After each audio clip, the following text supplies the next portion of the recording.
Halo sahabatku, apa kabarnya kalian semua hari ini? Semoga selalu sehat, bahagia, dan dilimpahi rezeki dimanapun kalian berada ya. Selamat datang kembali di channel Cerita Momo.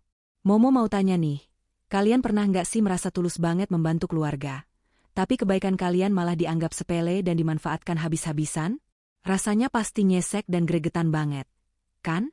Nah, cerita kita kali ini bakal menguji emosi kita semua. Ini adalah kisah tentang Diva, seorang istri yang tulusnya luar biasa. Dia rela membiayai semua kebutuhan mertua dan adik iparnya yang tiba-tiba tinggal di rumahnya. Biaya kuliah mahal, uang jajan, makan, semua Diva yang tanggung. Tapi apa balasannya setelah 1 tahun? Diva malah dihina, difitnah, dan diusir paksa dari rumahnya sendiri. Mereka pikir, Diva itu lemah dan bisa disingkirkan begitu saja. Tapi mereka tidak tahu siapa Diva sebenarnya. Kalian siap buat ikut gregetan dan melihat pembalasan yang paling cerdas? Eits, tapi sebelum lanjut, Momo mau lihat dulu seberapa banyak sahabat yang sudah siap. Dukung channel Cerita Momo dengan cara klik tombol like di video ini. Bagi yang baru pertama kali mampir, selamat bergabung ya. Jangan lupa tekan tombol subscribe dan nyalakan lonceng notifikasinya, biar kita bisa terus bareng-bareng menikmati cerita yang lebih seru dan lebih greget lagi. Dan biar kita makin akrab, yuk langsung ramaikan kolom komentar di bawah. Tulis nama kalian, dari kota mana, dan ketik hadir. Momo mau lihat, sahabat-sahabat dari kota mana aja yang siap mengawal pembalasan Diva hari ini. Sudah? Baiklah, kalau sudah kita tarik napas, siapkan hati, kita langsung masuk ke ceritanya. Langit malam memayungi rumah mewah bergaya modern minimalis itu dengan ketenangan. Di dalam, di ruang kerja pribadinya yang menghadap taman belakang yang rimbun, Diva baru saja menutup laptopnya. Rapat dewan direksi secara virtual barusan berjalan alot, membahas strategi ekspansi perusahaan yang bernilai triliunan rupiah. Di layar, dia adalah pemimpin yang tegas, dihormati, dan penentu keputusan. Tapi begitu laptop itu tertutup, dia kembali menjadi Diva, istri yang sangat mencintai suaminya, Seto. Diva memijat pelipisnya sejenak, melepaskan kacamata bacanya, lalu tersenyum. Dia melirik jam di dinding. Sebentar lagi Seto pulang. Dengan sigap, dia beranjak dari kursi kebesarannya, keluar dari ruang kerja, dan turun ke dapur megah mereka. Dia mengambil gelas, menyiapkan teh herbal hangat kesukaan Seto. Baginya, ritus kecil ini adalah kebahagiaan. Rumah ini, mobil-mobil mewah di garasi, dan perusahaan tempat Seto bekerja, semuanya adalah milik Diva. Warisan dari almarhum ayahnya yang berhasil dia kembangkan berkali-kali lipat hingga sukses besar. Namun, Seto tidak tahu. Di mata Seto, Diva hanyalah istri biasa yang kebetulan memiliki warisan rumah. Seto bekerja sebagai manajer tingkat menengah di perusahaan Diva, dan Diva membiarkan suaminya percaya bahwa Seto adalah pencari nafkah yang hebat. Seto sering mengeluh tentang betapa beratnya pekerjaannya, betapa menyebalkannya para direksi, dan betapa dia berharap bisa naik jabatan lebih cepat. Diva hanya akan mendengarkan dengan sabar, mengangguk, dan berkata, "Kamu pasti bisa, sayang. Kamu hebat." Diva menyembunyikan semua ini bukan karena dia jahat, tapi karena dia terlalu mencintai Seto. Dia takut jika Seto tahu kebenarannya, harga diri suaminya akan terluka. Dia ingin Seto merasa menjadi raja di rumah mereka. Terdengar suara mobil memasuki gerbang. Hati Diva menghangat. Dia bergegas ke ruang depan, tepat saat Seto membuka pintu. Jas kerja Seto terlempar begitu saja ke sofa bludru mahal berwarna krem. "Malam," sapa Seto pendek, wajahnya tampak lelah dan sedikit kesal. "Selamat datang kembali, sayang," sapa Diva lembut, mengambil jas itu untuk menggantungkannya. "Hari ini berat, ya? Aku sudah siapkan teh hangat." Seto hanya bergumam, melonggarkan dasinya sambil berjalan menuju dapur. Biasalah. Rapat tadi kacau. Direksi baru itu banyak maunya, tidak mengerti lapangan. Untung aku bisa tangani. Diva tersenyum dalam hati. Direksi baru, yang Seto maksud adalah dirinya sendiri, yang tadi rapat menggunakan akun samaran untuk memantau kinerja manajer. "Aku tahu kamu pasti bisa. Kamu kan suamiku yang paling pintar," puji Diva tulus, menyerahkan gelas teh. Baru saja Seto hendak meminumnya, bel rumah berbunyi nyaring, memecah ketenangan malam. Keduanya saling berpandangan. Siapa yang bertamu selarut ini? Seorang asisten rumah tangga bergegas membukakan pintu utama yang menjulang tinggi. Di depan pintu, di bawah cahaya lampu teras yang temaram, berdiri dua sosok wanita. Seorang wanita parubaya dengan daster yang sedikit kusam, dan seorang gadis muda yang cemberut. Di samping mereka, bertumpu koper-koper besar dan beberapa tas kain yang tampak berat. Itu Arni, Ibu Seto, dan Devi, adiknya. Wajah Seto langsung berubah pias. Ibu? Devi? Ada apa ini? Arni, begitu melihat Seto, langsung memasang wajah paling menderita di dunia. Air matanya menggenang di pelupuk mata. Seto, anakku. Tolong ibu. Seto? Ujarnya dengan suara bergetar, seolah menahan tangis yang hebat. Devi, si bungsu, hanya membuang muka, menendang pelan salah satu koper. Panas banget di luar. Banyak nyamuk lagi. Keluhnya, seolah kedatangan mereka adalah kesalahan orang lain. Seto melangkah maju, melewati Diva yang masih mematung di ambang pintu ruang tengah. Kenapa ini, Bu? Kenapa bawa semua koper ini malam-malam? Tanya Seto, nadanya cemas. Saat itulah tangis Arni pecah. Kami diusir, Seto. Diusir. Pemilik kontrakan kami tidak punya hati nurani. Tega dia, Seto. Tega. Arni terisak-isak, memukul-mukul dadanya. Ibu telat bayar 2 minggu saja, barang-barang kami dilempar semua ke jalan. Ibu malu, Seto. Malu sekali. Ibu tidak tahu harus kemana lagi selain ke kamu, Seto. Diva menarik napas dalam. Firasat buruk yang tadi hanya sekelebat, kini terasa semakin nyata.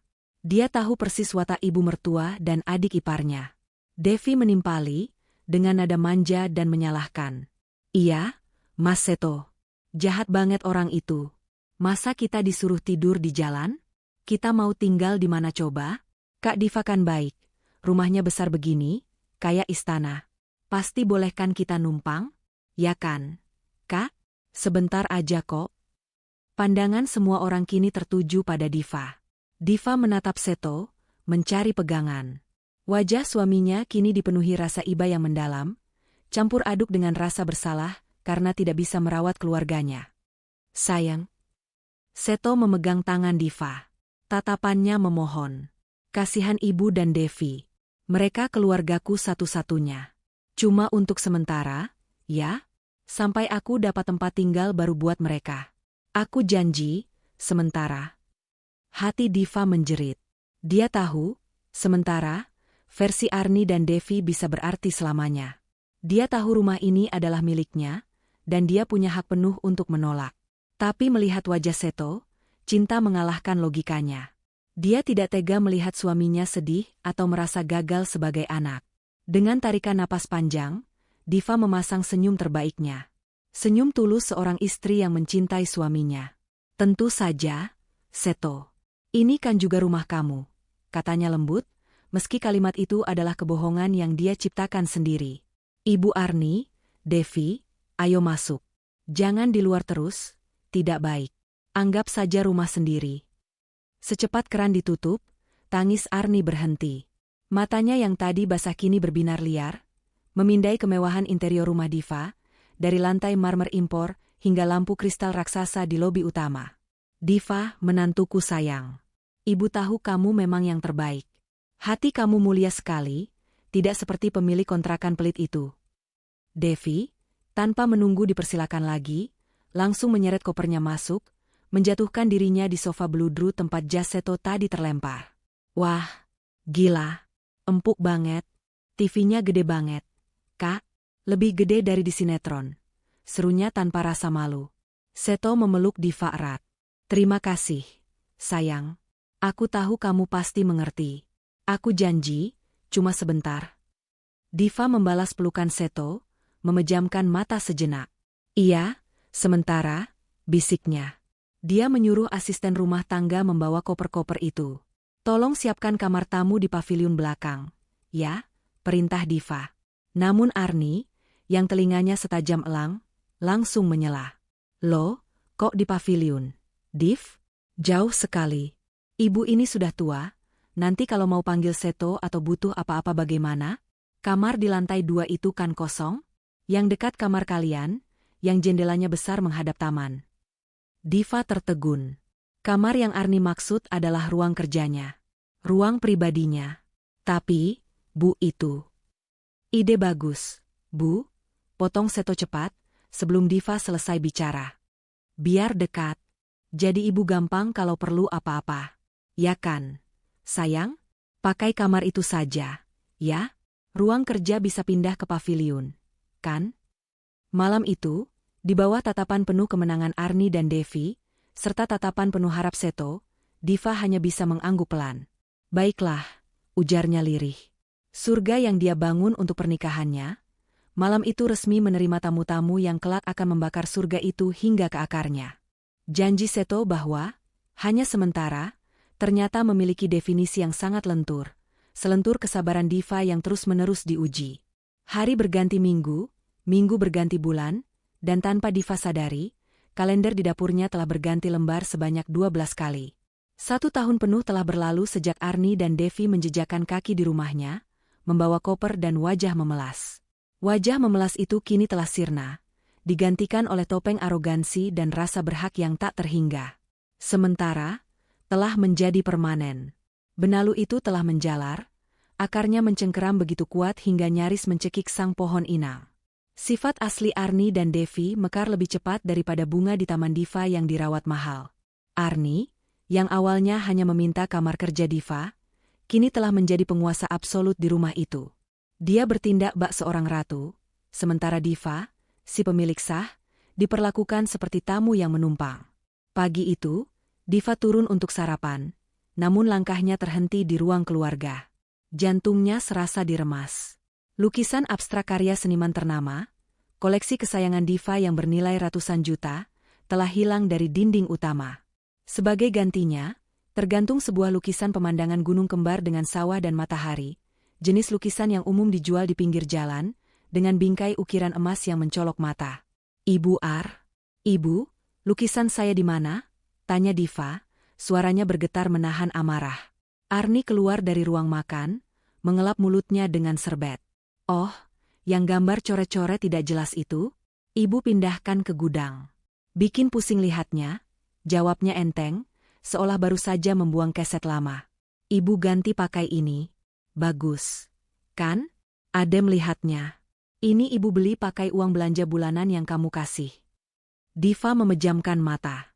Uang belanja bulanan yang Arni maksud adalah uang yang Arni ambil dari dompet Seto, yang tentu saja asalnya dari rekening Diva. Bukan hanya lukisan.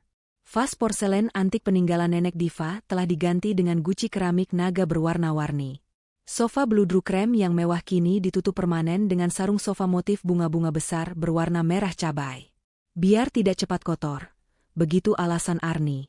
Setiap sudut rumahnya kini terasa asing. Arni bahkan mengatur menu harian, memecat asisten rumah tangga kepercayaan Diva karena dianggap tidak sopan, karena menolak membuatkan kopi di tengah malam, dan menggantinya dengan kerabat jauh dari kampungnya yang lebih patuh pada Arni. Jika Arni adalah sang ratu, maka Devi adalah putri mahkotanya. Gadis manja yang setahun lalu datang dengan wajah cemberut itu, kini telah lulus SMA. Suatu sore, saat Diva sedang bersantai di tepi kolam renang, mencoba mencari sisa kewarasannya, Devi datang dan melempar sebuah brosur ke pangkuan Diva. Kak Diva, aku sudah putuskan, kata Devi dengan nada yang tidak menerima penolakan. Diva menatap brosur mengilap itu. Universitas Internasional Pelita Nusantara. Jurusan Desain Mode. Mata Diva membelalak saat melihat rincian biaya masuknya. Devi, ini kan mahal sekali, ucap Diva pelan. Devi memutar bola matanya, gestur yang sudah sangat Diva hafal. Yaelah, Kak, mahal dari mana? Sih, kakak kan kaya, Mas Seto juga manajer senior. Gengsi dong, masa adik iparnya kuliah di kampus ecek-ecek? Aku tidak mau ya teman-temanku nanti tahu aku kuliah di tempat murah. Napas Diva tercekat.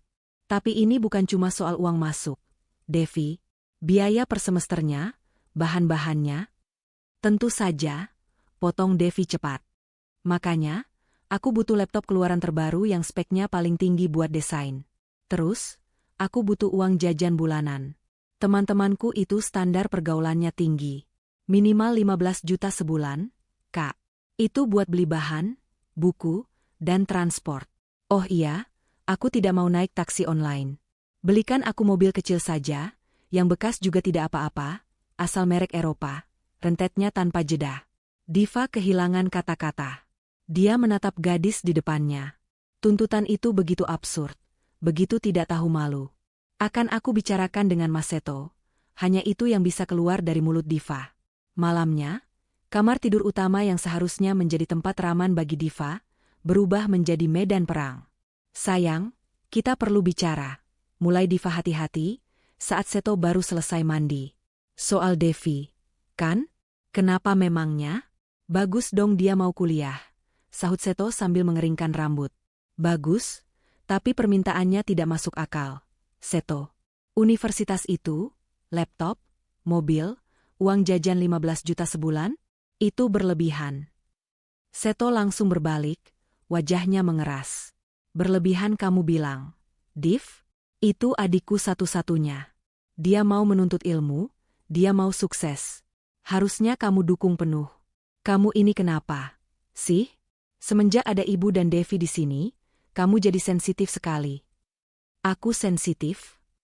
Diva tidak percaya mendengarnya. Seto, sadar tidak? Ibumu mengubah rumah ini seenaknya. Adikmu minta dibiayai hidup mewah yang bahkan kita dulu tidak pernah jalani. Aku ini? Cukup, bentak Seto. Bentakan itu menggelegar di kamar mereka, membekukan Diva di tempatnya. Ibu cuma ganti lukisan, kamu permasalahkan. Devi minta biaya kuliah, kamu sebut berlebihan. Dengar ya, Diva. Seto menunjuk wajah istrinya. Mereka itu keluargaku satu-satunya. Darah dagingku. Ibuku sudah membesarkanku susah payah sendirian. Devi itu adikku yang paling aku sayang. Mengertilah. Sudah kewajiban kita sebagai keluarga untuk membahagiakan mereka. Kamu ini cuma masalah uang saja perhitungan sekali sama keluargaku. Hancur. Hati Diva hancur berkeping-keping. Perhitungan? Dia dituduh perhitungan. Dia, yang memberikan seluruh hidupnya, perusahaannya, hartanya, untuk menopang harga diri Seto. Dia, yang membiayai setiap napas kemewahan yang Seto nikmati, yang kini juga dinikmati keluarganya. Tapi Seto, yang tidak tahu apa-apa, malah menusuknya dengan kata, perhitungan. Diva ingin sekali berteriak saat itu juga. Berteriak bahwa perusahaan tempat Seto bekerja adalah miliknya. Berteriak bahwa gaji manajer Seto tidak akan cukup bahkan untuk membayar tagihan listrik rumah ini. Berteriak bahwa dia adalah pemilik segalanya. Tapi melihat mata Seto yang memerah karena amarah, lidah Diva keluh. Cintanya yang bodoh kembali mengambil alih. Dia takut kehilangan Seto. Dia masih mencintai ilusi suaminya yang dia bangun sendiri. Diva menelan ludah, bersamaan dengan kekecewaan dan rasa sakitnya. Air mata yang tadi menggenang, dia paksa kembali masuk. Bukan begitu maksudku, Seto. Suaranya lirih. Maaf, kalau menurutmu itu baik, aku akan urus. Seto menghela napas, amarahnya mereda. Dia memeluk Diva. Pelukan yang dulu terasa hangat, kini terasa dingin dan menjerat. Nah, begitu dong, sayang. Aku tahu kamu istri yang paling pengertian. Mereka kan cuma sementara di sini, sampai Devi lulus kuliah dan mandiri.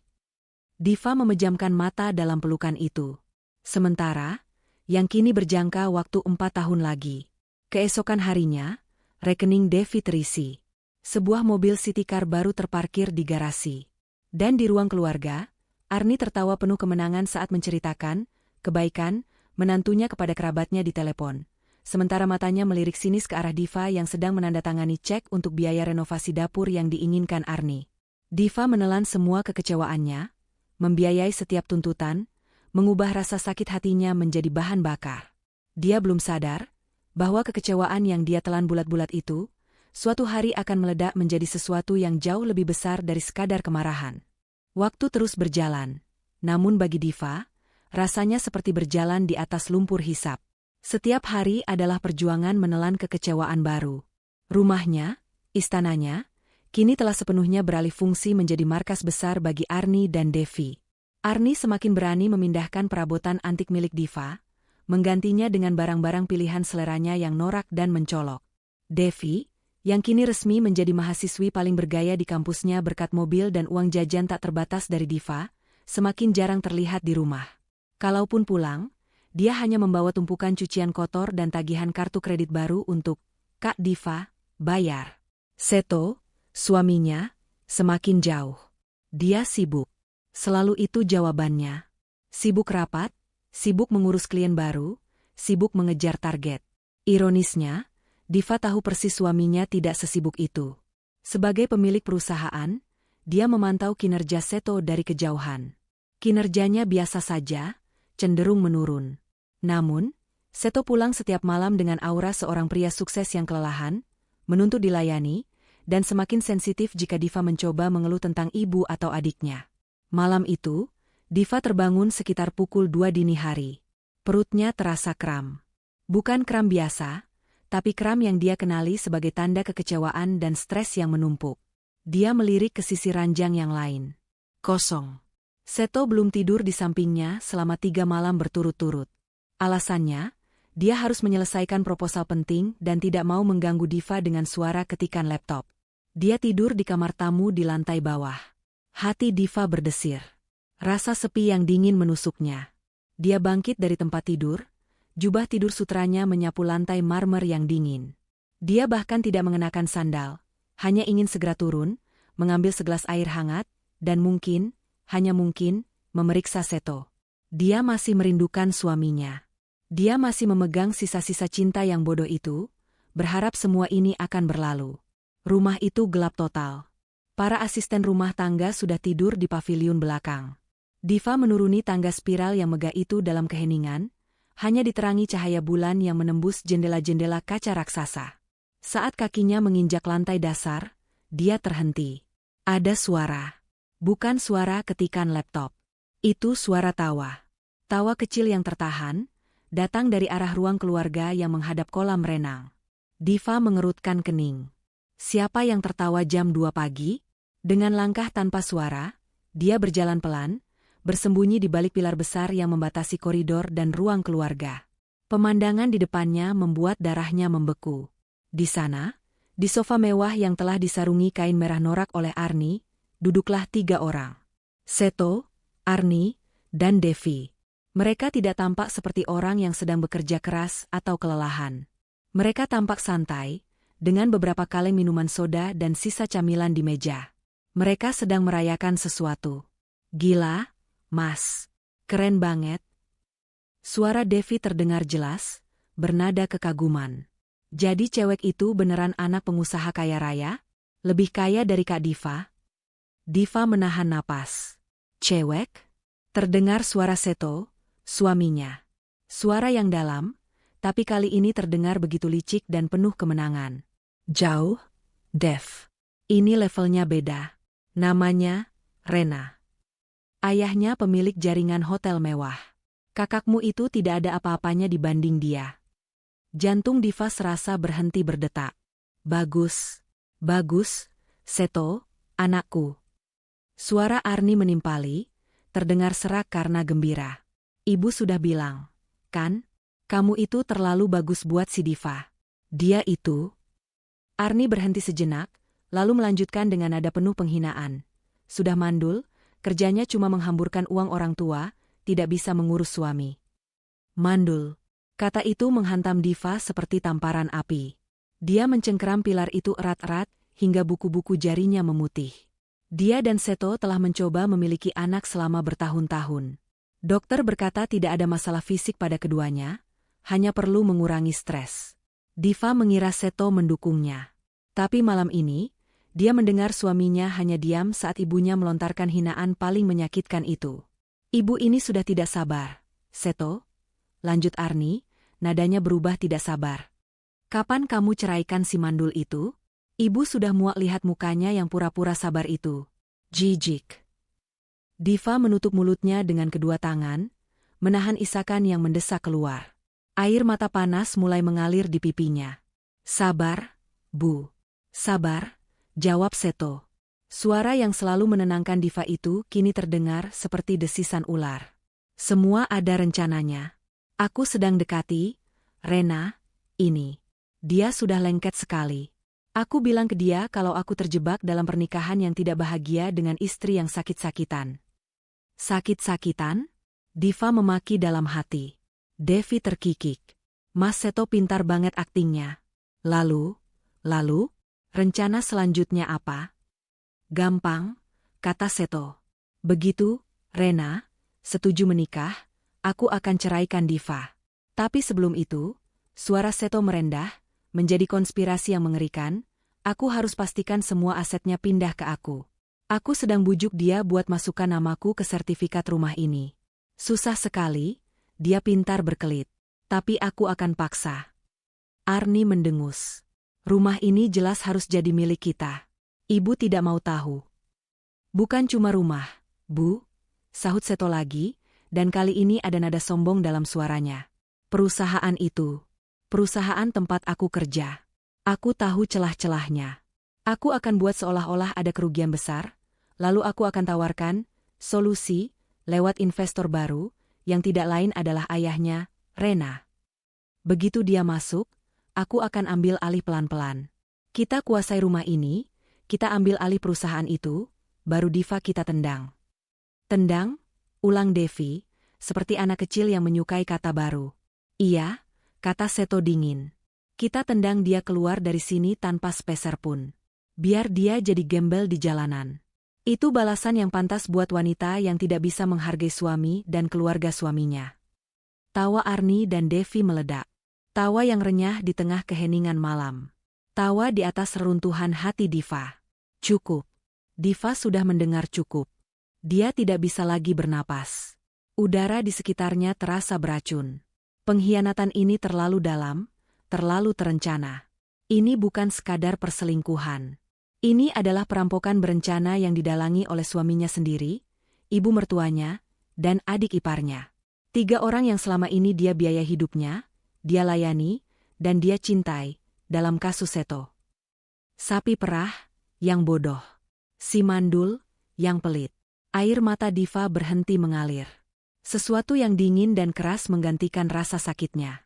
Sesuatu yang tajam dan fokus. Hatinya yang tadi hancur berkeping-keping, kini terasa membeku, mengeras menjadi baja. Dengan langkah yang sama tanpa suaranya seperti saat dia turun, Diva berbalik. Dia tidak lari. Dia berjalan. Mundur perlahan, menjauh dari pilar, menaiki setiap anak tangga dengan punggung tegap, meski kakinya gemetar hebat. Dia kembali masuk ke kamar tidur utama. Kamar tidurnya. Kamar tidur miliknya. Dia mengunci pintu. Sesuatu yang tidak pernah dia lakukan sebelumnya. Dia berdiri di depan cermin besar di ruang ganti. Menatap pantulan wanita di depannya. Wajahnya pucat, basah oleh air mata yang sudah mengering. Matanya merah, tapi tatapannya baru. Wanita yang baik hati, yang naif, yang selalu mengalah demi cinta, telah mati malam ini. Dibunuh oleh tawa 3 orang di lantai bawah. Diva menyeka sisa air mata di pipinya dengan kasar. Dia tidak akan menangis lagi. Tidak untuk mereka. Dia pura-pura tidak mendengar apa-apa.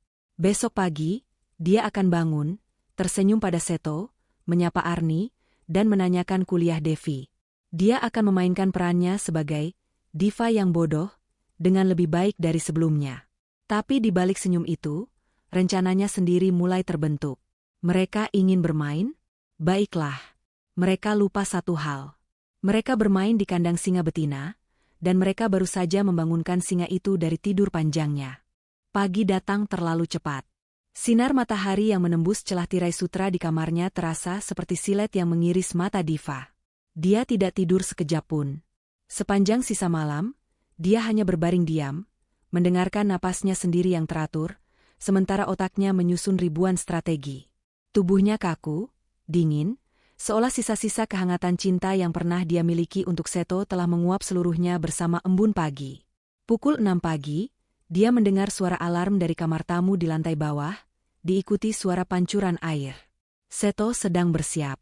Diva bangkit. Dia tidak akan membiarkan mereka melihat kehancurannya. Dia berjalan ke kamar mandi mewahnya dan menatap pantulan dirinya di cermin. Matanya merah dan sembab. Wajahnya pucat pasi. Dia tampak seperti korban. Tidak. Dia membasuh wajahnya dengan air dingin berkali-kali. Dia menepuk-nepuk pipinya, mencoba mengembalikan sedikit warna, tapi dia membiarkan matanya tetap terlihat lelah dan sayu. Ya, dia akan menggunakan kebohongan Seto untuk keuntungannya sendiri. Istri yang sakit-sakitan. Tepat saat dia selesai mengenakan jubah tidurnya yang paling sederhana, pintu kamar utama terbuka. Seto masuk untuk mengambil dasi dan jam tangannya. "Pagi, sayang," sapa Seto.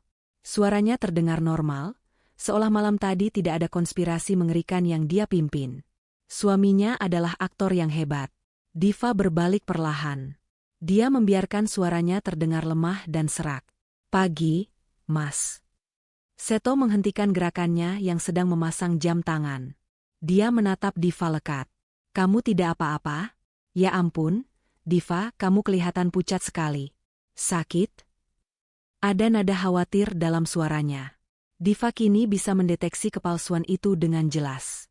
Itu bukan khawatir karena cinta. Itu adalah kekhawatiran seorang pemilik aset, cemas asetnya rusak sebelum bisa dicairkan. Diva memainkan perannya. Dia memegang kepalanya seolah pusing. "Iya, Mas. Badanku tidak enak sekali dari semalam. Rasanya mau demam. Maaf, aku mungkin tidak bisa siapkan sarapanmu." Seto segera mendekat, memegang bahu Diva. "Hei, tidak apa-apa. Kamu istirahat saja. Biar nanti Bei Inah yang siapkan." Dia menempelkan punggung tangannya ke dahi Diva. "Agak hangat, ya? Nanti minum obat, ya? Aku tidak mau kamu sakit-sakitan." Sakit-sakitan. Lagi-lagi kata itu. Diva harus menahan keinginan untuk meludahi wajah pria itu. Sebaliknya, dia bersandar lemah di bahu suaminya. "Iya, Mas. Mungkin aku cuma butuh istirahat." "Bagus," kata Seto, menepuk punggungnya. "Kamu istirahat saja di kamar seharian. Nanti aku telepon dari kantor." Diva hanya mengangguk. Seto mengambil tas kerjanya, mencium kening Diva sekilas, ciuman yang terasa dingin seperti es, lalu pergi. Diva tetap diam di tempatnya, mendengarkan langkah kaki Seto menuruni tangga, diikuti tawa Devi dan suara cempreng Arni yang sudah ribut di meja makan. Diva tetap di kamar. Dia butuh alasan untuk mengunci diri. Sekitar 1 jam kemudian, Arni mengetuk pintu kamarnya dengan kasar. Diva, kamu ini jadi istri bagaimana? Suami berangkat kerja tidak kamu antarkan ke depan. Malah mengunci diri." Diva membuka pintu sedikit, hanya memperlihatkan separuh wajahnya yang pucat. "Maaf, Bu. Badan saya tidak enak sekali." Arni mendengus. Matanya memindai penampilan Diva dengan tatapan menghina. "Halah, manja. Sakit sedikit saja sudah seperti mau mati. Ibu dulu, biarpun sakit kepala 7 keliling, tetap harus melayani bapakmu. Dasar istri zaman sekarang. Pantas saja." Arni tidak melanjutkan kalimatnya, tapi Diva tahu apa yang ada di kepalanya. "Pantas saja mandul. Saya mau istirahat, Bu," kata Diva dingin, lalu menutup pintu pelan-pelan dan menguncinya kembali. Terdengar Arni menggerutu di luar pintu sebelum akhirnya langkah kakinya menjauh. Kamar itu kembali sunyi. Diva menghela napas. Dia aman. Untuk saat ini, dia menunggu. Mendengar suara mobil Seto meninggalkan gerbang. Disusul suara mobil Devi yang menderu, mungkin akan pergi ke kampusnya atau ke salon. Dia menunggu sampai dia yakin Arni sudah duduk manis di depan televisi, tenggelam dalam sinetron pagi kesayangannya. Barulah Diva bergerak. Dia tidak menyentuh ponselnya yang biasa tergeletak di meja nakas. Dia berjalan ke ruang ganti pribadinya, membuka lemari pakaian yang paling besar, dan menekan panel kayu tersembunyi di baliknya. Sebuah brankas kecil terbuka. Di dalamnya, tergeletak sebuah ponsel satelit dan 1 ponsel pintar seri terbaru yang dibungkus kain bludru. Ini adalah gawai komunikasi rahasianya, yang hanya dia gunakan untuk urusan bisnis paling penting dan darurat, yang tidak diketahui siapapun, bahkan oleh Seto. Dia menyalakan ponsel pintar itu. Jarinya dengan cepat menekan 1 nomor panggil cepat yang sudah dihafalnya di luar kepala. Dering ketiga, panggilan itu diangkat. "Diva?" Suara di seberang terdengar tajam, profesional, dan sedikit terkeurasi. Tidak ada basa-basi. "Ralin," desis Diva. "Ralin SH, MH sepupu Diva dari pihak almarhum ayahnya. Mereka tumbuh besar bersama. Jika Diva adalah otak di balik kerajaan bisnis yang tenang, Ralin adalah pedang yang tajam. Seorang pengacara sengketa korporasi paling ditakuti di usianya yang baru menginjak 30-an. Ralin adalah satu-satunya orang di dunia yang tahu seberapa besar kekayaan Diva, seberapa rumit asetnya, dan seberapa tajam pikiran Diva sebenarnya. Kamu pakai nomor hitam. Ada masalah apa? Tanya Ralin langsung. Perusahaan kita diakuisisi paksa? Ada yang membobol rekening kita di Swiss. Diva tersenyum getir. Aku harap semudah itu, Ralin. Ini lebih buruk. Ini masalah di rumah. Hening sejenak. Ralin tahu Diva tidak akan pernah menggunakan nomor itu untuk masalah rumah tangga biasa. Jelaskan, kata Ralin singkat. Dan Diva menjelaskan. Semuanya. Tanpa tangis. Tanpa jeda emosional. Dia menceritakannya dengan detail yang presisi dan dingin, seolah sedang memaparkan kronologi kasus di pengadilan. Tentang Seto yang dia cintai. Tentang Arni dan Devi yang dia terima. Tentang percakapan jam 2 dini hari. Tentang rencana perampokan aset. Tentang penghinaan, si mandul, dan sakit-sakitan. Tentang rencana mereka menendangnya ke jalanan. Di seberang telepon, Ralin mendengarkan tanpa menyela. Setelah Diva selesai, keheningan berlangsung selama 10 detik. Parasit, desis Ralin. Suaranya terdengar sangat marah. Bukan, mereka bukan parasit. Mereka adalah virus. Brengsek. Aku bisa kirim somasi pengusiran sore ini juga, Div. Kita bisa seret mereka keluar dari rumahmu dengan 2 polisi yang kamu sebutkan namanya tadi. Kita bekukan rekening Seto. Kita. Tidak, potong Diva. Suaranya begitu dingin hingga Ralin terdiam. Itu terlalu cepat, Ralin. Itu hadiah. Bukan hukuman. Ralin terdiam lagi. Lalu, kamu mau apa? Kamu telepon aku sebagai pengacara atau sebagai sepupu? Aku telepon kamu sebagai keduanya, jawab Diva. Mereka menghinaku. Mereka berencana merampokku. Aku tidak mau mereka hanya pergi. Aku mau mereka hancur oleh keserakahan mereka sendiri. Aku mau mereka berharap setinggi langit. Sebelum aku potong sayap mereka dan jatuhkan mereka ke lumpur paling dalam. Terdengar Ralin menghela napas, lalu tertawa kecil. Tawa yang sinis dan cerdas. Oh, aku suka sekali arah pembicaraan ini. Lanjutkan. Mereka sedang merencanakan ini semua demi wanita idaman lain, lanjut Diva. Seorang wanita bernama Rena. Menurut Seto, dia anak pengusaha kaya raya, pemilik jaringan hotel. Oke. Aku akan lacak wanita ini, kata Ralin sigap. Tidak perlu, kata Diva. Karena, Rena, itu belum ada. Seto baru berencana mendekatinya. Dia berbohong pada ibu dan adiknya. Dia baru akan mencari mangsa. Pria bodoh yang sombong, cibir Ralin. Tepat. Dan kebodohannya adalah senjata kita, kata Diva. Dia butuh Rena untuk menjalankan rencananya. Jadi, kita akan berikan dia Rena. Hening. Kali ini lebih lama. Diva bisa membayangkan otak Ralin berputar, menghubungkan titik-titik. Div, jangan bilang. Ya, kata Diva. Aku punya proyek baru untukmu, Ralin. Sepupumu ini sedang dikhianati, dan aku butuh bantuanmu. Kamu mau aku menyamar? Suara Ralin terdengar tidak percaya, tapi juga geli. Kamu pengacara terhebat. Kamu bisa berakting di ruang sidang, kamu bisa berakting di depan Seto, desak Diva. Kamu cantik, kamu cerdas, kamu tahu hukum. Siapa lagi yang bisa memerankan Rena, si anak pengusaha kaya, lebih baik darimu? Kamu bisa memancing mereka. Kamu bisa merekam semua pengakuan mereka. Kamu bisa membuat mereka menandatangani dokumen yang akan menjerat mereka selamanya. Ralin tertawa lepas. Diva, ini gila. Ini seperti di sinetron yang sering ditonton ibumu. Mereja mengubah hidupku jadi sinetron murahan, Ralin. Jadi, aku akan berikan mereka akhir yang pantas, dengan sutradara dan pemain utama yang aku pilih sendiri. Balas Diva, suaranya mengeras. Baiklah, kata Ralin, nadanya berubah serius. Aku terima proyek ini. Ini akan jadi liburan paling menarik dalam hidupku. Jadi, Rena, ini, seperti apa kepribadiannya?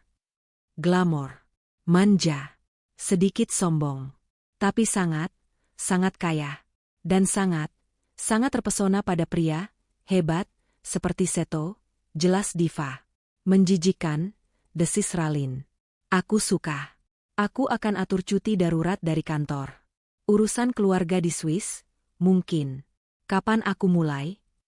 Segera, kata Diva. Aku akan kirimkan profil lengkap Seto. Kebiasaannya, tempat nongkrong favoritnya setelah jam kantor, jenis parfum yang dia suka. Kita akan buat pertemuan, tidak sengaja, yang tidak akan pernah dia lupakan. Siap, bos, kata Ralin. Mereka menutup telepon. Diva menghapus semua jejak panggilan dari ponsel rahasia itu, dan menyimpannya kembali ke brankas. Dia kembali ke tempat tidur, menarik selimut hingga ke dagu. Topeng, istri sakit, kembali terpasang. Dia memejamkan mata, dan untuk pertama kalinya setelah kehancurannya semalam, dia tersenyum. Senyuman tipis, dingin, dan penuh perhitungan. Permainan telah dimulai. Sudah 1 minggu Diva mengurung diri dalam topeng, istri yang sakit. Pagi hari, dia akan memaksakan wajahnya terlihat pucat, meminum teh herbal di kamar, dan hanya berbicara seperlunya. Dia mendengar dari balik pintu kamarnya yang terkunci, rutinitas neraka kecilnya berjalan seperti biasa.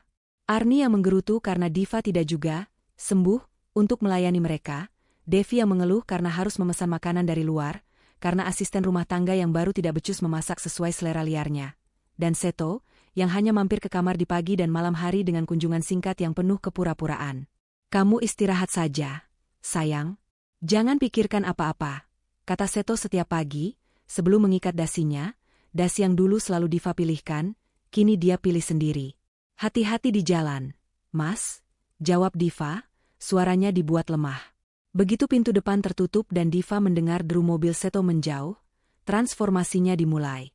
Wajah pucat itu segera dibasuh. Mata yang sayu menjadi tajam. Jubah tidur diganti dengan pakaian kerja yang nyaman. Kamar tidur utama yang luas itu telah berubah menjadi pusat komando. Di ponsel rahasianya, data-data mengalir. Dia telah mentransfer sejumlah besar uang ke rekening baru yang dibuat atas nama Ralin Renaldi di Bank Internasional. Bukan sembarang rekening, tapi rekening private banking yang memerlukan saldo minimum puluhan miliar, sesuatu yang dia atur dengan 1 panggilan telepon. Dia juga mengirimkan paket ke apartemen mewah Ralin, berisi beberapa gaun kutur dari lemari pribadinya, 1 set perhiasan berlian murni, dan sebuah jam tangan edisi terbatas yang harganya setara dengan 3 kali gaji tahunan Seto. Dia juga mengirimkan kunci sebuah mobil sport mewah berwarna midnight blue yang terparkir di basement apartemen Ralin. Ini adalah properti Rena. Pesan terkirim ke Ralin, Kamis, pukul 7 malam. Crystal Lounge, Hotel Imperial. Dia pikir di sanalah tempat para eksekutif top berkumpul.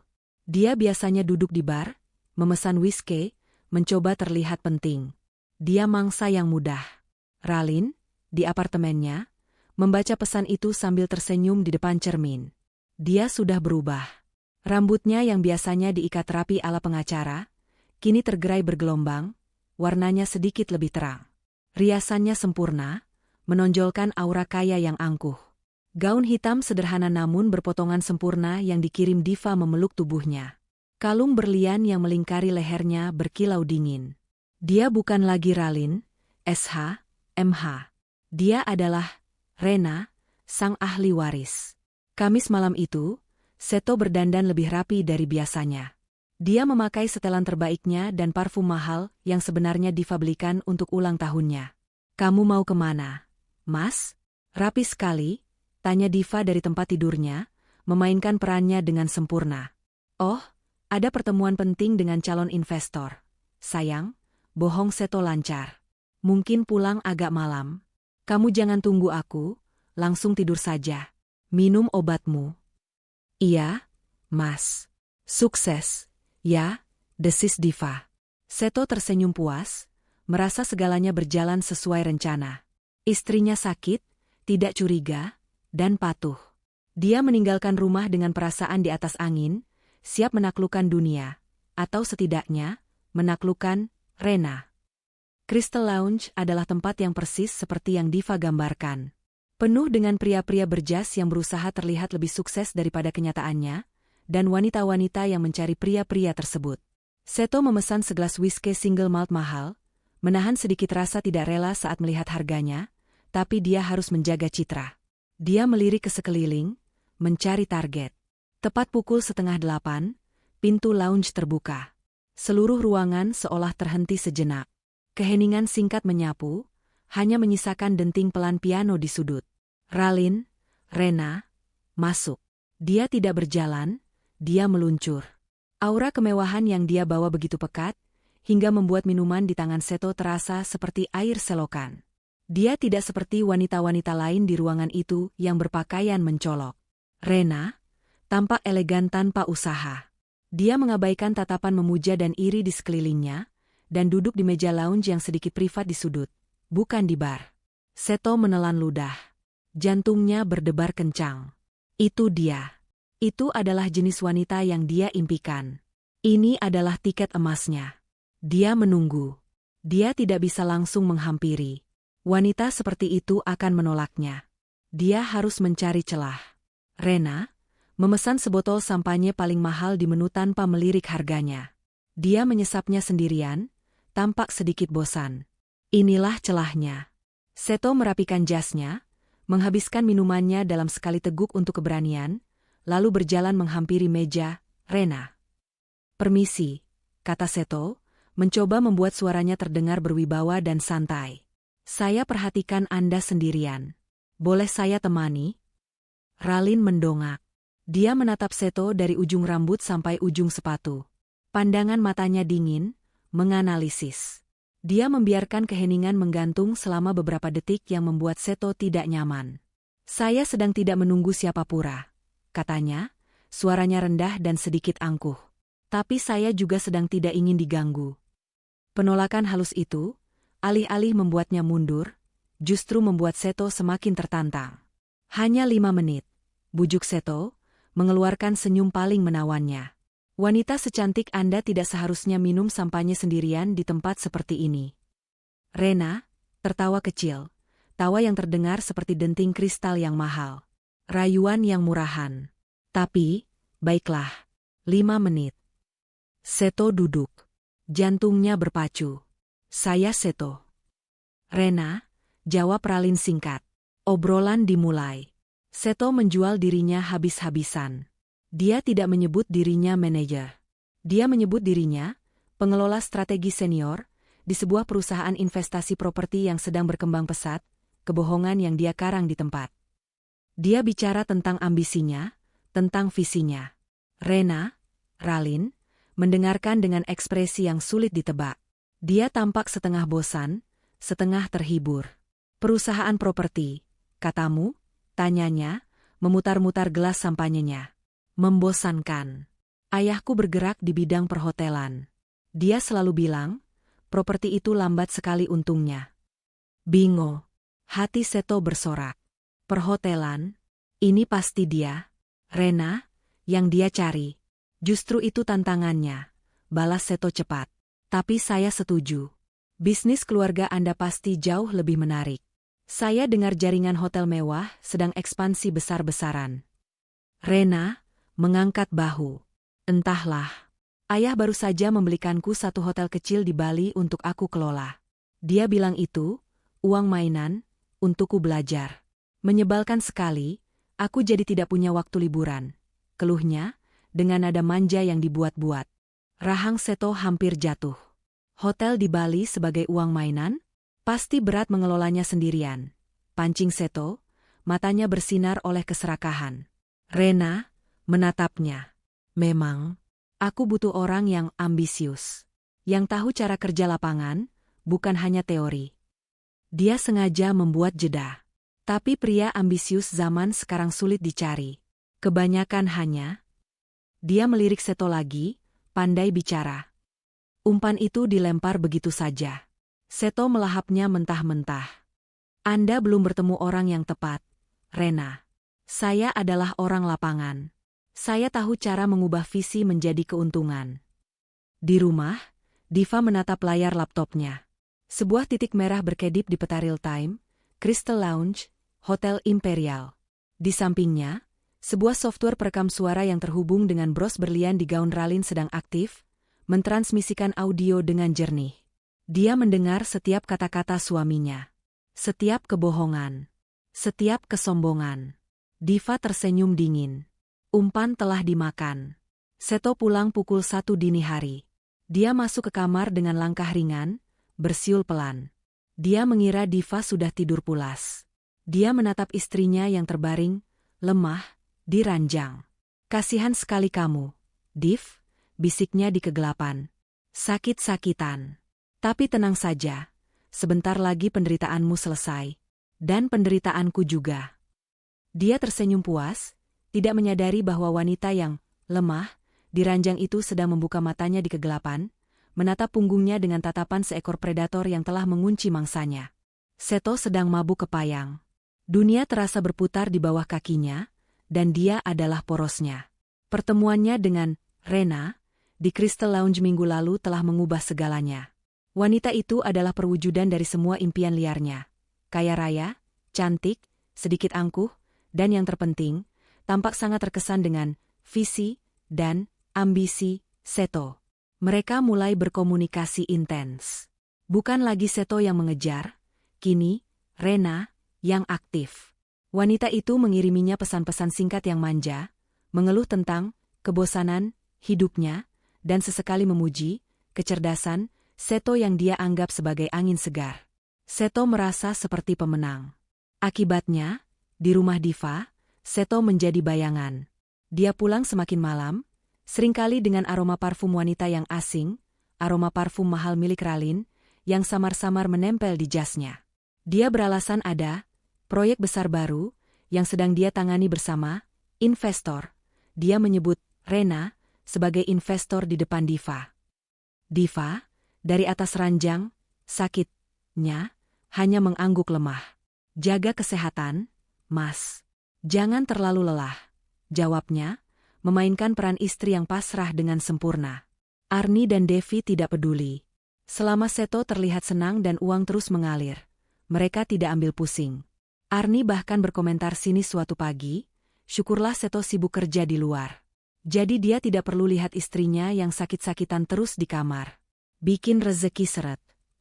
Mereka tidak tahu, di balik pintu kamar yang terkunci itu, istri yang sakit-sakitan, itu sedang bekerja lebih keras daripada Seto seumur hidupnya. Sementara Seto sibuk merajut mimpi palsu, Diva berubah menjadi akuntan forensik. Penyakitnya adalah alibi terbaik. Dia punya waktu berjam-jam sendirian.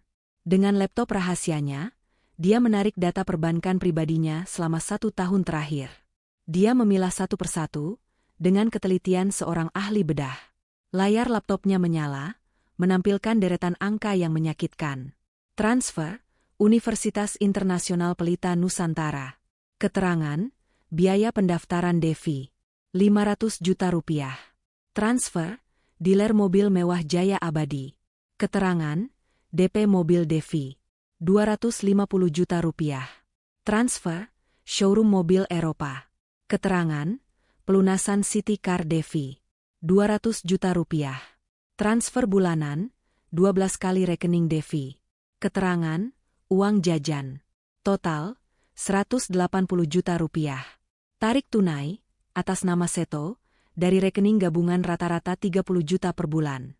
Total, 360 juta rupiah. Diva tahu ini adalah uang jajan untuk Arni. Transfer, kontraktor renovasi Jaya. Keterangan, renovasi dapur Ibu Arni, 200 juta rupiah. Tagihan kartu kredit tambahan, atas nama Devi dan Arni, di-backup oleh rekening Diva total selama setahun, 450 juta rupiah. Diva menatap total angka di bagian bawah layar. Miliaran. Uang yang dia hasilkan dengan keringat dan otaknya, dikuras habis oleh 3 parasit untuk kemewahan yang tidak mereka hargai. Dia menyimpan setiap struk digital, setiap bukti transfer, setiap tagihan. Dia menyusunnya ke dalam folder terenkripsi yang rapi. Folder itu kemudian dia kirim ke Ralin. Pesannya singkat, tagihan untuk para benalu. Di apartemen mewahnya, Ralin menerima email itu. Dia sedang bersiap-siap untuk kencan berikutnya dengan Seto malam itu. Dia membuka folder kiriman Diva. Matanya menyipit saat melihat jumlahnya. Nafsunya untuk menghancurkan Seto semakin membara. Ralin beralih dari mode Rena menjadi mode pengacara Ralin, SH, MH. Dia membuka laptop kerjanya, laptop yang berbeda dari yang dia gunakan untuk media sosial, Rena. Jemarinya menari di atas keyboard, bukan untuk mengetik rayuan, tapi untuk merancang senjata legal paling mematikan. Dia menyusun sebuah dokumen. Judulnya sederhana namun mengancam, Surat Perjanjian Pengakuan Utang. Isinya jauh dari sederhana. Dokumen itu merinci setiap rupiah yang Diva keluarkan, bukan sebagai hadiah atau biaya hidup istri, tapi sebagai pinjaman dana talangan yang diberikan oleh Diva selaku individu kepada Seto, selaku kepala keluarga yang bertanggung jawab atas hidup Ibu Arni dan Devi. Dokumen itu menyatakan bahwa Seto mengakui telah menerima dana tersebut dan berjanji akan mengembalikannya secara penuh, ditambah bunga penalti sebesar 20% per tahun, yang akan jatuh tempo dan dapat ditagih sewaktu-waktu sesuai kehendak pemberi pinjaman, Diva. Ralin tersenyum sinis. Kamu bilang kamu kepala keluarga, Seto? Baiklah. Mari kita lihat kamu bertanggung jawab atas tagihan keluargamu, gumamnya.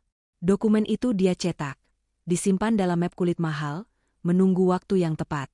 Malam itu, Rena membawa Seto ke level berikutnya. Sebuah restoran private dining di puncak gedung pencakar langit. Hanya ada mereka berdua, pemandangan kota berkilauan di bawah, dan sebotol anggur yang harganya setara motor baru. Seto merasa seperti dewa.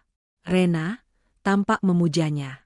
Dia tertawa, dia bercerita, dia meminum anggur lebih banyak dari seharusnya. Ralin, memajukan tubuhnya sedikit.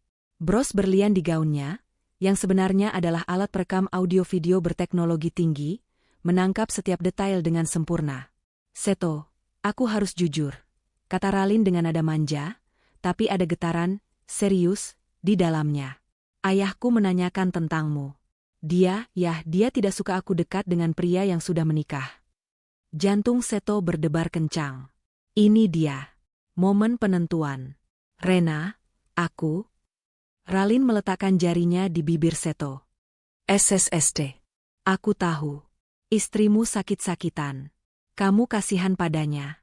Kamu pria yang baik. Dia menarik napas. Tapi aku tidak bisa menunggu selamanya. Seto, ayahku ingin menjodohkanku dengan anak pemilik jaringan kasino di Makau. Panik. Seto merasakan panik yang luar biasa. Kasino Makau? Dia akan kalah telak. Dia harus mengunci Rena sekarang juga. Tidak. Rena, dengarkan aku. Seto meraih kedua tangan Ralin, matanya menyala oleh keserakahan yang dia salah artikan sebagai cinta. Kamu tidak perlu khawatir tentang istriku. Dia itu masa lalu. Masa lalu bagaimana? Kalian masih satu rumah, pancing Ralin. Itu hanya sementara. Desak Seto, suaranya sedikit meninggi. Dengarkan aku, Rena. Ini rencanaku. Istriku itu bodoh. Dia mandul. Dia pikir aku tidak tahu dia punya sedikit warisan. Rumah itu, dan beberapa saham di perusahaan tempatku bekerja. Aku sedang dalam proses mengambil alih semuanya. Mata Ralin membelalak, pura-pura terkejut dan terkesan. Mengambil alih? Maksudmu? Seto merasa di atas angin karena Rena terkesan dengan kejantanannya, tertawa pongah. Tentu saja. Ibuku dan adikku sudah berhasil membuat hidupnya seperti di neraka. Dia sakit-sakitan sekarang, mentalnya lemah. Aku hanya perlu membuatnya menandatangani beberapa surat kuasa. Bilang saja untuk mengurus pajak atau asuransi. Dia bodoh, dia akan tanda tangan. Rekaman itu berjalan sempurna. Seto melanjutkan, suaranya kini berbisik konspiratif. Begitu rumah itu atas namaku, aku akan gunakan koneksi ayahmu, sayang. Kita ambil alih perusahaan itu bersama Fama. Setelah semua asetnya pindah, aku akan menceraikan dia. Aku akan menendangnya keluar dari rumah itu tanpa sepeser pun. Biar dia tahu rasa.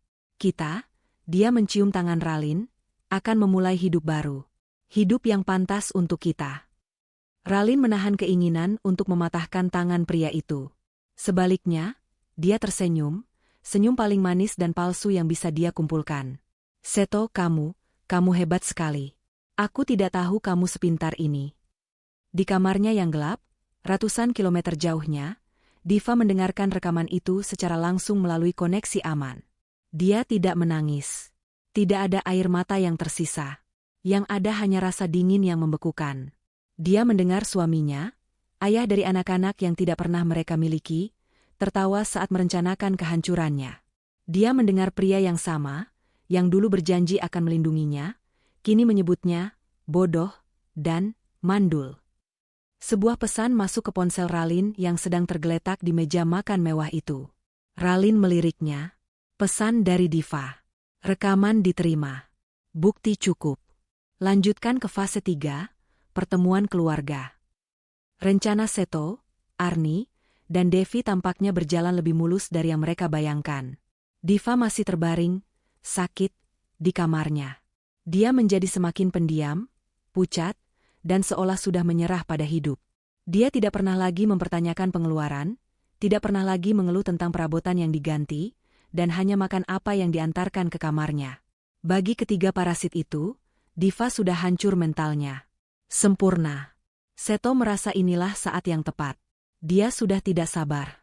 Rena terus-menerus mendesaknya, mengatakan bahwa ayahnya mulai marah karena dia berhubungan dengan pria beristri. Seto harus membuktikan keseriusannya, dan langkah pertama adalah memperkenalkan Rena kepada keluarganya. Maka, sebuah makan malam mewah diatur. Sayang, kata Seto suatu sore, masuk ke kamar Diva yang temaram. Dia sengaja membuka sedikit tirai, seolah membawa pencerahan. Malam ini aku ada makan malam penting. Dengan ibu dan Devi. Diva, yang sedang bersandar di bantal, menatapnya dengan mata sayu. Oh ya, Mas, tumben sekali. Seto tersenyum. Senyum yang dimaksudkan untuk menenangkan, tapi di mata Diva, itu adalah senyum licik. Iya, aku mau merayakan kita. Sebentar lagi kan proyek besarku berhasil. Aku mau ajak ibu dan Devi makan enak.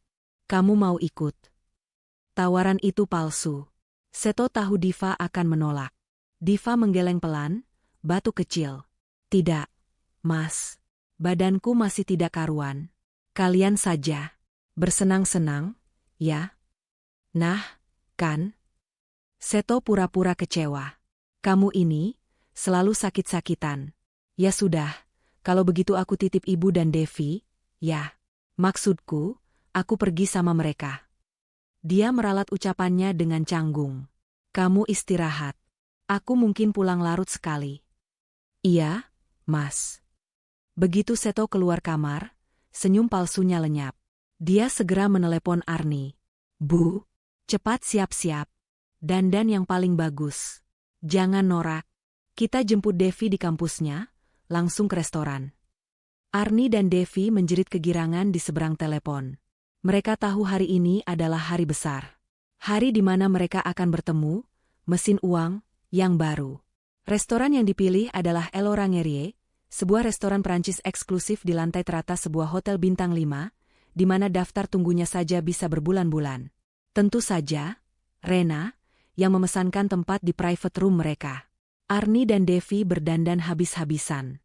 Devi memakai gaun mini ketat berwarna merah menyala, sementara Arni memakai kebaya modern penuh payet yang berkilauan, lengkap dengan tatanan rambut sanggul tinggi dan perhiasan imitasi besar-besar yang mereka beli menggunakan kartu kredit Diva. Seto sendiri memakai setelan paling mahal yang dia punya. Lagi-lagi, dibelikan Diva saat ulang tahun pernikahan mereka. Ingat ya, Bu, Dev, bisik Seto tegang saat mereka di lobi restoran. Jangan norak. Jangan banyak tanya. Biar Mas yang bicara. Dia ini orang kaya lama, seleranya tinggi. Jadi, bersikaplah yang berkelas. Arni mendengus. Ibu tahu, Seto. Kamu kira ibu ini orang udik. Mereka diantar ke private room dengan pemandangan kota yang gemerlapan. Meja sudah tertata indah dengan piring-piring mahal dan puluhan alat makan yang Arni dan Devi tidak tahu fungsinya. Tepat 10 menit kemudian, pintu ruangan terbuka. Ralin, sebagai Rena, masuk. Dia tampak memesona. Dia hanya mengenakan gaun slip dress sederhana berwarna zamrud, tapi bahannya jelas sutra terbaik. Rambutnya ditata effortless, dan perhiasan yang dia pakai minimalis. Hanya sepasang anting berlian besar yang sinarnya membuat perhiasan Arni tampak seperti mainan plastik. Seto langsung bangkit, menarik kursi untuk Rena dengan sikap ksatria. Sayang, kamu datang. Maaf aku terlambat. Ada sedikit masalah di pelabuhan. Urusan impor kuda baruku dari Argentina, kata Ralin santai, seolah baru membahas masalah membeli beras. Arni dan Devi menelan ludah. Kuda? Impor? Rena, kenalkan, kata Seto bangga. Ini ibuku, Ibu Arni. Dan ini adikku, Devi. Arni memasang senyum paling manisnya. Calon menantu ibu cantik sekali, ya ampun, jauh lebih segar, lebih berkelas. Katanya, matanya memindai Ralin dari atas ke bawah, mencoba menghitung harga pakaiannya. Ralin hanya tersenyum tipis. Selamat malam, Ibu, Devi. Makan malam dimulai. Pelayan datang menyajikan hidangan-hidangan yang namanya tidak bisa dilafalkan Arni. Devi sibuk mengambil foto selfie dengan latar belakang makanan-makanan mahal itu. Di tengah-tengah hidangan utama, Arni tidak tahan lagi. Jadi, Nak Rena ini bisnisnya hotel, ya? Wah, hebat sekali. Seto banyak cerita. Katanya Nak Rena ini pintar sekali cari uang. Ralin menyesap sparkling waternya. Bukan saya yang pintar, Bu. Ayah saya yang pintar. Saya hanya disuruh belajar mengelola. Kadang membosankan. Membosankan. Devi menyahut, matanya berbinar. Gila. Kalau aku punya hotel, aku bakal pesta tiap hari di sana. Ralin terkekeh. Itu juga membosankan. Lalu dia menatap Seto dengan pandangan, memuja. Saya lebih suka pria yang membangun segalanya dari nol. Seperti Seto. Ambisius, pekerja keras. Tidak seperti pria manja yang hanya mengandalkan warisan. Seto membusungkan dada. Dia merasa dipuji setinggi langit. Arni melihat celah. Inilah saatnya. Dia harus mengunci calon menantu kaya ini. Betul sekali, Nak Rena. Seto itu anak kebanggaan ibu. Pekerja keras. Makanya ibu sedih sekali lihat nasibnya sekarang. Ralin mengerutkan kening, pura-pura bingung. Di bawah meja, jemarinya yang lentik menyentuh liontin kalung berliannya. Itu bukan liontin biasa. Itu adalah alat perekam audio dengan kualitas studio, menangkap setiap desibel di ruangan kedap suara itu. Nasib?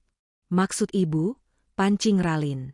Arni membuang muka, seolah hendak menangis. Anakku ini, Nak, dia terjebak. Menikah dengan wanita yang salah. Devi langsung menimpali. Iya, Kak Rena. Kakak tidak tahu saja penderitaan Mas Seto. Istrinya di rumah itu. Devi memutar bola matanya. Manja. Kerjaannya cuma tidur di kamar, pura-pura sakit. Padahal Mas Seto sudah kerja banting tulang. Seto hanya diam, menatap Ralin dengan ekspresi, lihatkan aku menderita. Arni mengambil alih. Bukan cuma itu, Nak Rena. Yang paling berat itu. Arni merendahkan suaranya, seolah ini rahasia besar.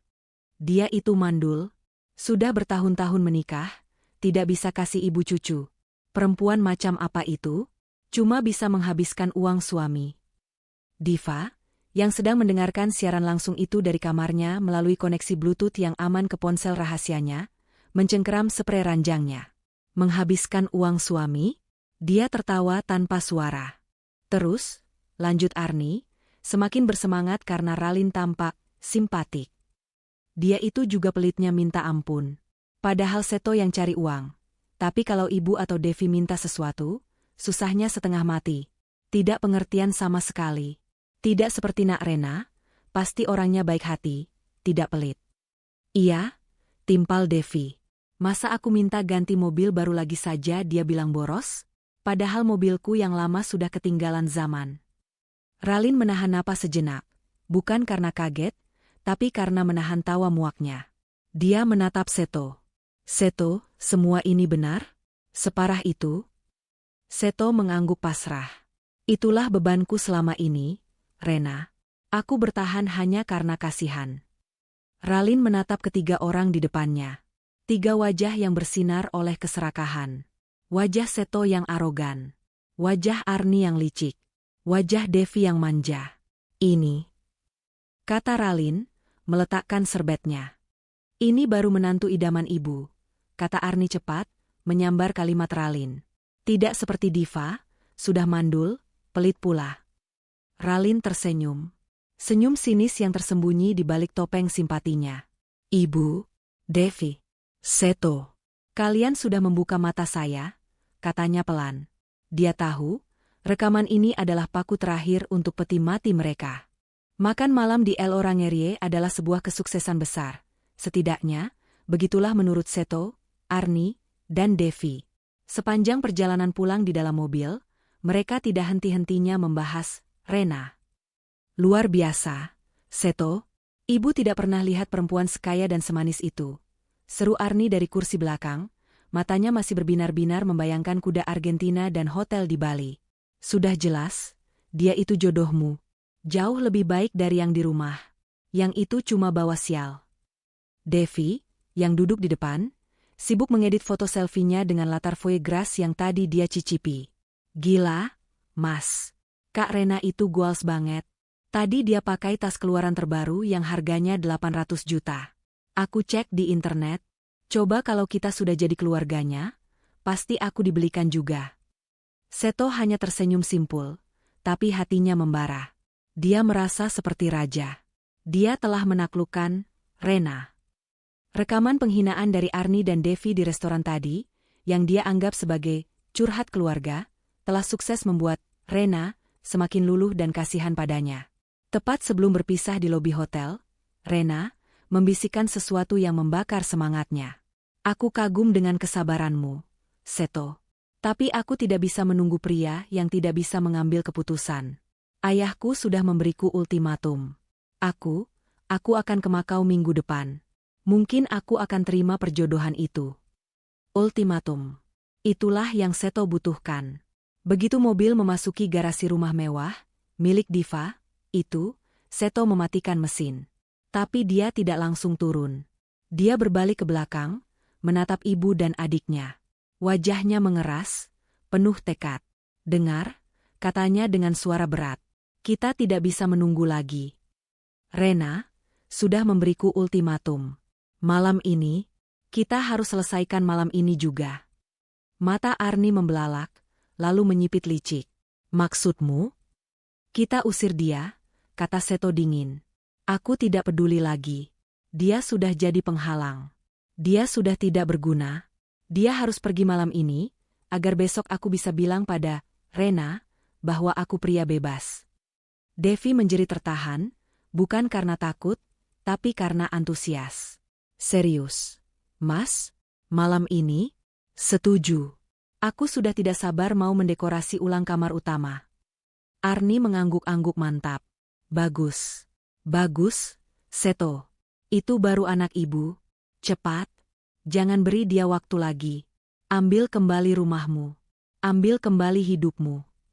3 orang itu keluar dari mobil dengan misi yang sama. Mereka bukan lagi keluarga yang baru pulang makan malam, mereka adalah regu eksekutor. Mereka berjalan masuk ke lobi rumah, kesombongan memancar dari setiap langkah mereka. Rumah itu sepi. Asisten rumah tangga sudah masuk ke kamarnya di paviliun. Mereka tidak perlu bicara. Mereka saling memandang, lalu bersama-sama melangkah menaiki tangga spiral megah itu. Langkah mereka berat dan penuh keyakinan. Seto tidak mengetuk. Dia langsung membanting pintu kamar utama hingga terbuka lebar. Pintu itu menghantam dinding, menimbulkan suara keras yang menggema. Diva, yang sedang tidur, dia telah mendengarkan suara mobil mereka tiba, tersentak bangun. Dia memainkan perannya dengan cemerlang. Dia menarik selimut menutupi dada, matanya membelalak ketakutan, rambutnya sengaja dibuat sedikit acak-acakan. Mas? Ibu? Devi? Ada apa ini? Tanyanya, suaranya dibuat bergetar. Arni melangkah masuk lebih dulu, tangannya berkacak pinggang. Tatapannya penuh kebencian. Cukup sandiwaramu, Diva. Berhenti pura-pura sakit. Kami sudah muak. Devi menyusul, bersandar di kusen pintu dengan tangan terlipat. Senyumnya sinis. Waktu bermainmu sudah habis, kakak ipar. Seto adalah yang terakhir masuk. Dia berdiri di tengah ruangan, menatap Diva yang meringkuk di ranjang. Tidak ada lagi kepura-puraan di wajahnya. Tidak ada lagi nada khawatir palsu. Yang ada hanya tatapan dingin dan kejam. Seto, ada apa ini? Kenapa kalian? Diva membiarkan suaranya pecah, seolah hendak menangis. Aku sudah muak. Diva, bentak Seto. Muak dengan pernikahan ini. Muak hidup dengan wanita penyakitan sepertimu. Kamu cuma beban dalam hidupku. Beban? Ulang Diva lirih. Iya, beban, sahut Arni, suaranya melengking. Kamu tidak bisa mengurus suami. Kamu tidak bisa memberi kami keturunan. Kamu mandul. Kamu cuma bisa menghabiskan uang anakku. Istri macam apa kamu ini? Setiap hinaan itu direkam. Bukan oleh alat, tapi oleh ingatan Diva yang kini setajam baja. Tapi aku tidak. Sudah, Div, potong Seto. Aku sudah tidak tahan lagi. Aku sudah menemukan wanita yang jauh lebih baik darimu. Wanita yang sehat, cantik, kaya raya, dan sepadan denganku. Wanita yang mengerti ambisiku. Bukan wanita lemah sepertimu. Diva menatap suaminya. Air mata, palsu, mulai menggenang di pelupuk matanya. Jadi, kamu selingkuh. Mas, kamu tegah. Itu bukan urusanmu lagi. Seto maju selangkah. Aku mau kita cerai. Dan aku mau kamu pergi dari rumah ini. Malam ini juga. Inilah kalimat yang Diva tunggu. Dia membiarkan satu tetes air mata jatuh. Pergi? Kemana aku harus pergi malam-malam begini? Seto? Ini rumah kita. Arni tertawa terbahak-bahak. Tawa yang kering dan jahat. Rumah kita? Hahaha. Jangan mimpi kamu. Ini rumah anakku. Seto yang kerja banting tulang. Kamu itu cuma benalu yang numpang hidup. Sekarang, benalu itu harus dicabut. Arni maju ke lemari, membukanya kasar, dan menarik beberapa helai pakaian Diva, melemparkannya ke lantai. Cepat, ambil barang-barangmu. Jangan kotori rumah anakku lagi.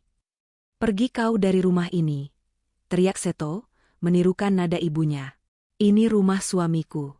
Dia sudah punya calon istri lagi yang lebih darimu. Diva tahu, kalimat terakhir itu adalah repetisi dari Arni, tapi dia biarkan. Itu adalah puncak kemarahan mereka. Dia memainkan babak terakhirnya. Dia menangis. Tangisan yang menyayat hati, penuh keputusasaan. Jangan, Mas, jangan usir aku. Aku minta maaf kalau aku punya salah. Aku akan berubah. Dia mencoba turun dari ranjang, seolah hendak bersujud di kaki Seto. Tapi Seto mundur selangkah, menatapnya dengan jijik. Aku tidak sudi disentuh olehmu. Pergi.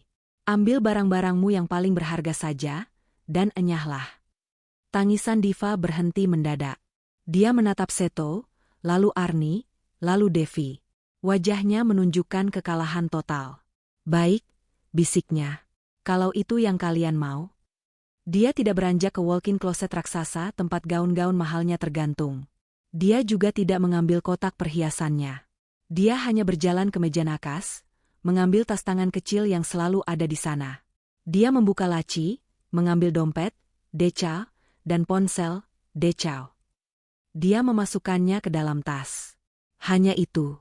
Arni dan Devi ternganga, lalu tertawa mengejek. Hanya itu? Hanya tas kecil itu yang kamu bawa dari rumah semewah ini? Cibir Devi. Dasar gembel. Ternyata kamu memang tidak punya apa-apa. Diva tidak menjawab. Dengan bahu terkulai dan kepala tertunduk, dia berjalan pelan menuju pintu. Dia sengaja menyeret langkahnya, seolah setiap langkah adalah penderitaan. Saat dia melewati Seto, dia berhenti sejenak. Aku doakan kamu bahagia, Mas, lirihnya. Seto mendengus. Aku pasti bahagia tanpamu. Diva berjalan keluar dari kamar, menuruni tangga. 3 orang itu mengikutinya dari belakang. Bukan untuk mengantar, tapi untuk memastikan dia benar-benar pergi. Saat Diva membuka pintu utama, Arni berteriak dari atas tangga. Dan jangan pernah berani kembali lagi, ya? Rumah ini sudah bersih dari penyakit sepertimu. Diva melangkah keluar ke udara malam yang dingin. Dia hanya mengenakan piyama sutra tipis dan jubah tidur. Pintu utama itu tertutup di belakangnya dengan suara bam yang keras dan final. Di dalam rumah, terdengar suara tawa kemenangan. Seto, Arni, dan Devi berpelukan. Mereka berhasil. Mereka telah mengusir sang ratu, dan mereka siap mengambil alih istana. Di luar gerbang, Diva terus berjalan. Dia tidak menoleh ke belakang. Satpam di pos jaga menatapnya bingung, tapi tidak berani bertanya. Setelah berjalan 100 meter, di tikungan jalan yang gelap, Diva berhenti. Dia tidak lagi menangis. Wajahnya yang tadi pucat dan ketakutan, kini mengeras. Dia mengusap air mata palsunya. Dia merogoh ke dalam lapisan tersembunyi di tas kecilnya, dan menarik keluar ponsel rahasia yang sebenarnya. Dia mengirim satu pesan singkat ke Ralin. Aku keluar. Mereka tertawa. Sampai jumpa besok pagi, pukul 8. Sebuah mobil sedan hitam legam tanpa tanda, meluncur dari kegelapan dan berhenti tepat di sampingnya. Pintu belakang terbuka. Diva masuk dengan tenang, membawa serta satu tas kecil dan rencana pembalasan yang akan segera dieksekusi saat Fajar tiba. Fajar menyingsing di atas rumah mewah itu, membawa aura yang sama sekali berbeda bagi para penghuninya. Semalam, mereka berpesta. Setelah Diva pergi, Seto segera menelepon Rena, mengabarkan bahwa masalah kecilnya sudah disingkirkan dan dia adalah pria bebas. Di seberang telepon, Rena, Ralin, tertawa manja dan berkata, "Bagus, sayang. Kamu memang jantan. Sebagai hadiah, aku akan datang besok pagi jam 8. Kita sarapan bersama sebagai keluarga barumu." Maka, pagi itu adalah pagi perayaan. Seto terbangun di kamar utama. Kamar miliknya. Dia meregangkan tubuh di atas kasur king size yang empuk, tempat yang semalam masih ditempati oleh istri penyakitannya. Dia tersenyum lebar. Udara pagi ini terasa lebih segar, cahaya matahari lebih cerah. Dia merasa telah lahir kembali. Dia bangkit, bersiul, dan mandi di kamar mandi marmer yang luas. Membayangkan, Rena akan segera berbagi ruangan ini dengannya. Di lantai bawah, Arni sudah bertindak seperti ratu penguasa. Dia bangun paling pagi, bukan untuk memasak, tapi untuk menginspeksi. Dia berjalan mondar-mandir di ruang makan, menggeser vas bunga, mengkritik tata letak. Nanti, kalau si Rena itu sudah resmi jadi istrimu, Seto, katanya pada Seto yang baru turun dengan setelan kasual paling mahalnya, ibu mau ganti semua kursi makan ini. Pakai yang kakinya ada ukiran emas. Biar pantas. Devi turun tak lama kemudian, matanya masih setengah terpejam tapi senyumnya lebar. Gila, aku tidur nyenyak banget. Akhirnya rumah ini damai, tidak ada aura negatif si mandul itu. Serunya, lalu langsung mengambil ponselnya, ponsel yang dibelikan Diva, untuk memeriksa media sosial. Mas, nanti bilangin ke Kak Rena, ya. Aku mau dong diajak ke fashion show yang di Paris itu. Kan ayahnya punya hotel di mana-mana. Diam kamu. Sentak Seto, tapi nadanya bercanda. Kalian berdua, ingat, hari ini bersikap yang baik. Rena, itu wanita berkelas. Jangan bikin malu. Dia akan sarapan bersama kita. Dia akan lihat betapa harmonisnya keluarga kita. Pasti, sahut Arni. Ibu akan tunjukkan kalau ibu ini calon mertua idaman. Mereka duduk di meja makan. Asisten rumah tangga baru, pilihan Arni, menghidangkan sarapan mewah, kroasang hangat, jus jeruk segar, dan kopi impor. Mereka makan dengan lahap, tertawa-tawa merencanakan masa depan.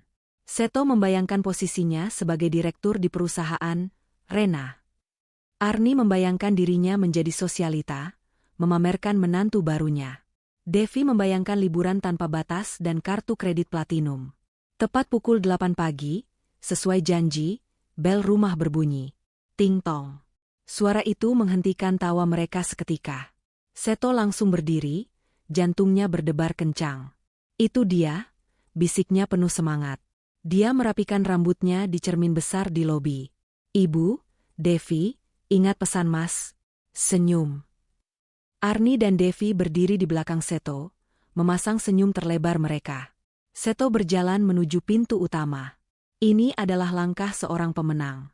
Dia akan membuka pintu menuju kehidupan barunya yang gemilang, dan menutup pintu masa lalunya yang suram selamanya. Dia memutar gagang pintu dengan senyum lebar, siap menyambut Rena dengan pelukan. Sayang, kamu dat. Kalimat Seto terputus. Senyum di wajahnya membeku, lalu perlahan luntur, digantikan oleh ekspresi kebingungan total. Di depan pintu, di bawah cahaya matahari pagi yang cerah, bukanlah pemandangan yang dia harapkan. Bukan Rena, yang manja dengan gaun pagi yang anggun. Di sana, di teras rumahnya, berdiri 3 sosok. Tidak, 4. Di tengah, berdiri Diva. Tapi ini bukan Diva yang dia usir semalam. Bukan wanita piyama kusut yang menangis memohon. Diva yang ini berdiri tegak, seolah tulang punggungnya terbuat dari baja. Dia mengenakan powersuit berwarna biru elektrik yang potongannya sempurna, menyorotkan aura kekuasaan yang tajam. Rambutnya yang biasa tergerai lembut, kini tersanggul rapi dan ketat di belakang kepalanya. Riasan wajahnya flawless, profesional, dengan lipstik merah menyala di bibirnya. Matanya, yang semalam sayu dan penuh air mata, kini menatap lurus ke depan, dingin, tajam, dan tanpa emosi sedikitpun. Dia tampak seperti bos. Di sebelah kirinya, berdiri wanita yang Seto kenal sebagai Rena. Tapi, Rena, ini juga telah bertransformasi. Gaun zamrud dan aura manjanya lenyap. Wanita ini mengenakan setelan blazer hitam yang kaku, kemeja putih bersih yang dikancing hingga ke atas, dan rambutnya ditarik ke belakang membentuk ekor kuda yang ketat. Kacamata berbingkai tegas membingkai matanya yang kini menatap Seto seolah dia adalah serangga menjijikan. Dia memegang tas kerja berbahan kulit hitam, bukan tas kutur 800 juta. Dan di belakang mereka, di sisi kiri dan kanan, berdiri 2 petugas kepolisian berseragam lengkap, berwajah datar dan tangan siap di pinggang. Otak Seto mengalami korsleting. Dia tidak bisa memproses informasi ini. Rena, katanya, suaranya tercekat. Dia masih menatap Ralin. Sayang, ini kejutan apa lagi? Kenapa kamu pakai baju begitu? Dan pandangannya beralih ke Diva dengan marah. Kamu, berani sekali kamu kembali ke sini. Sudah aku bilang, kan? Pergi. Arni dan Devi, yang tidak sabar di belakang, kini maju. Wajah mereka sama bingungnya. Seto, ada apa sih lah? Suara Arni terhenti saat melihat Diva. Loh, kurang ajar. Sudah diusir berani kembali lagi. Mau apa kamu? Hah? Arni berteriak, mencoba menerobos ke depan untuk mendorong Diva. Tapi salah satu polisi maju selangkah, menghalangi Arni hanya dengan tatapan tajam. Arni langsung kicep. Devi adalah yang paling bingung. Dia menatap antara Ralin dan Diva. Kak Rena, kok kakak sama si gembel ini? Sih, kakak tidak diapa-apain, kan? Mas, ini pasti si Diva yang panggil polisi, mau lapor KDRT pura-pura. Hahaha, tidak akan ada yang percaya. Seto masih terpaku pada Ralin. Rena, jelaskan. Ralin melangkah maju selangkah. Dia tidak menatap Seto. Dia menatap lurus ke depan, seolah berbicara kepada audiensi yang tak terlihat. Suaranya terdengar. Bukan suara manja yang biasa Seto dengar. Ini adalah suara yang tajam, jernih, dan penuh otoritas. Suara yang biasa terdengar di ruang pengadilan. Selamat pagi, kata Ralin, suaranya menggema di lobi yang hening. Saya perlu klarifikasi. Nama saya Ralin. Raline sarjana hukum, magister hukum, katanya, setiap suku kata diucapkan dengan penekanan yang dingin. Bukan, Rena. Bukan, sayang. Dan sudah pasti bukan, Kak Rena. Wajah Seto, Arni, dan Devi berubah pucat pasi secara bersamaan. Ralin memutar kepalanya, menatap El Gurus ke mata Seto. Dan saya di sini bukan untuk sarapan, Pak Seto. Saya di sini sebagai kuasa hukum. Ralin mengambil jeda dramatis, lalu menggerakkan tangannya dengan elegan ke arah Diva yang berdiri diam seperti patung es di sampingnya. Dari klien saya, Ibu Diva Adiratna. Pemilik sah dan satu-satunya dari properti dengan nomor sertifikat hak milik 7789A, tempat di mana Anda bertiga sedang berdiri sekarang. Keheningan yang pecah. Pernyataan Ralin menggantung di udara lobi yang mewah itu, lebih dingin dan lebih tajam daripada pisau. Pemilik sah dan satu-satunya. Ibu Diva Adiratna. Otak Seto, yang beberapa detik lalu dipenuhi euforia kemenangan, kini mengalami korsleting total. Dia menatap Ralin, lalu ke Diva, lalu kembali ke Ralin. Kebingungan di wajahnya berubah menjadi amarah yang panik. Kuasa hukum, ulang Seto, suaranya serak. Rena, sayang, ini lelucon apa? Kamu sepupu Diva? Dia tertawa, tawa sumbang yang terdengar menyakitkan. Bercanda kan? Ini pasti kejutanmu. Kamu mengerjaiku, kan? Oke, aku kalah. Sekarang suruh polisi ini pergi, mereka membuatku takut. Dia melangkah maju, mencoba menyentuh lengan Ralin. Lengan, Rena, nya. Ralin mengambil satu langkah mundur, ekspresi wajahnya sedingin es. Jangan sentuh saya, Pak Seto. Dan ya, saya sepupu Ibu Diva. Semua ini, Ralin menggerakkan tangannya, menunjuk pada dirinya sendiri, adalah bagian dari pengumpulan bukti atas rencana kriminal Anda. Kriminal? Pekik Seto. Gila. Kamu sudah gila. Arni, yang sedari tadi membeku, akhirnya menemukan suaranya. Dia menerobos maju, menunjuk-nunjuk wajah Diva. Berani sekali kamu fitnah kami. Hah? Kamu panggil polisi ke rumah anak saya. Kamu mau lapor KDRT pura-pura, kan? Biar dapat harta? Kamu tidak akan dapat apa-apa, dasar perempuan licik. Ibu, kata Diva, dan itu adalah kata pertama yang dia ucapkan pagi itu. Suaranya tenang, datar, dan kuat. Begitu kuat hingga Arni refleks terdiam. Ini rumah saya? Bohong. Map pertama, kepemilikan aset, kata Ralin dengan suara lantang, seolah sedang berada di ruang sidang. Dia membuka tas kerjanya yang elegan, mengeluarkan sebuah map kulit tebal. Dia tidak menyerahkannya, hanya menunjukkannya. Rumah ini, sertifikat hak milik nomor 7789A, beserta seluruh isinya, dibeli dan dilunasi oleh Ibu Diva Adiratna, menggunakan dana pribadinya, 2 tahun sebelum pernikahan Anda. Wajah Seto berubah pucat seperti kapur. Ini, lanjut Ralin, disebut sebagai harta bawaan. Harta yang tidak akan pernah bisa Anda miliki, Pak Seto. Secara hukum, Anda, Ibu Arni, dan Nona Devi, Ralin menatap Devi yang bersembunyi di belakang Arni, hanyalah tamu yang menumpang. Dan semalam, sang pemilik rumah sudah secara sah mengusir tamu-tamu yang tidak tahu diri. Tidak mungkin. Arni histeris. Dia menoleh ke Seto. Seto, kamu bilang ini rumahmu. Kamu bilang ini hasil kerjamu. Kamu bohongi ibu? Seto tidak bisa menjawab. Dia menatap Ralin dengan tatapan terluka, seolah dialah korbannya. Jadi, semua itu? Di lounge makan malam, semua kata-katamu itu bohong? Oh, saya tidak bohong, kata Ralin. Saya hanya tidak memberitahu Anda kebenaran seutuhnya. Anda yang berbohong. Dan saya punya rekamannya. Ralin mengeluarkan map kedua. Map kedua, ketenaga kerjaan. Diva kini melangkah maju, berdiri di samping Ralin. Dia menatap lurus ke mata Seto. Kamu bekerja di perusahaan properti, Mas. Kamu bangga sekali dengan posisi manajermu. Kamu sering mengeluh tentang direksi. Perusahaan tempat Anda bekerja, timpal Ralin, PT Properti itu, adalah anak perusahaan yang 90% sahamnya dimiliki oleh Adiratna Holding Group. Dan direktur utama, sekaligus pemilik saham mayoritas Adiratna Holding Group. Ralin sengaja menjeda, membiarkan kebenaran itu meresap. Adalah Ibu Diva Adiratna. Jika tadi wajah Seto pucat, kini wajahnya berubah kelabu. Dia tersandung mundur selangkah, menabrak meja konsol di belakangnya. Tidak. Devi menjatuhkan ponselnya. Benda itu berdebam di lantai marmer. Ya, kata Ralin tegas. Dan berdasarkan rekaman pengakuan Anda yang luar biasa jelas kepada saya, saat saya masih menjadi Rena, di mana Anda merinci rencana Anda untuk mengambil alih perusahaan dan menipu istri bodoh Anda. Ralin mengeluarkan selembar surat. Ini adalah surat pemecatan Anda. Efektif detik ini juga. Dengan alasan konspirasi kriminal dan pelanggaran etika berat.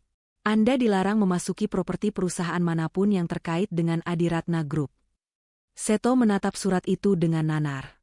Tanda tangan di bagian bawah, tanda tangan Diva. Tanda tangan yang sama yang dulu sering dia lihat di cek-cek pembayaran tagihan mereka. Kalian menjebakku, pekik Seto, suaranya pecah. Anda menjebak diri Anda sendiri, balas Diva dingin. Sudah. Cukup. Arni tiba-tiba berlutut. Kali ini bukan akting. Itu adalah kepanikan murni. Dia merangkak ke arah Diva. Diva, menantuku sayang. Maafkan ibu. Maafkan kami. Ibu hilaf. Kami semua hilaf. Seto, minta maaf sama istrimu. Seto? Seto hanya diam membatu. Kami tidak akan ulangi lagi. Div, kami pergi. Kami akan pergi, kata Arni, air matanya kini sungguhan. Tapi jangan pecat Seto. Nanti kami makan apa? Devi masih kuliah. Kamu tega lihat keluarga suamimu sengsara? Keluarga? Ralin tertawa sinis. Bicara soal biaya hidup. Mari kita buka map ketiga.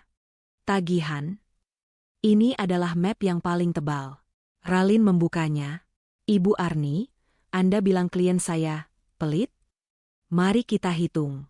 Selama 1 tahun Anda dan putri Anda tinggal di sini sebagai benalu. Biaya kuliah Devi di universitas mahal itu, 500 juta rupiah. Mobil baru Devi, 450 juta. Uang jajan bulanan Devi, total 180 juta. Biaya underskora shopping dan salon Ibu Arni dan Nona Devi, ditagihkan ke kartu kredit Ibu Diva, total 450 juta. Renovasi dapur norak itu, 200 juta. Belum termasuk biaya makan, listrik, dan gaji asisten rumah tangga yang kalian pecat. Total utang Anda, atas nama Pak Seto sebagai kepala keluarga yang memboyong Anda ke sini. Ralin menatap angka di baris paling bawah. 3 miliar, 480 juta rupiah. Devi menjerit. Jeritan tertahan yang lebih mirip suara tercekik. 3 miliar? Aku tidak mau dipenjara. Ini gila. Seto akhirnya berteriak. Aku tidak pernah tanda tangan utang. Itu uang istri untuk suami. Itu kewajiban kamu.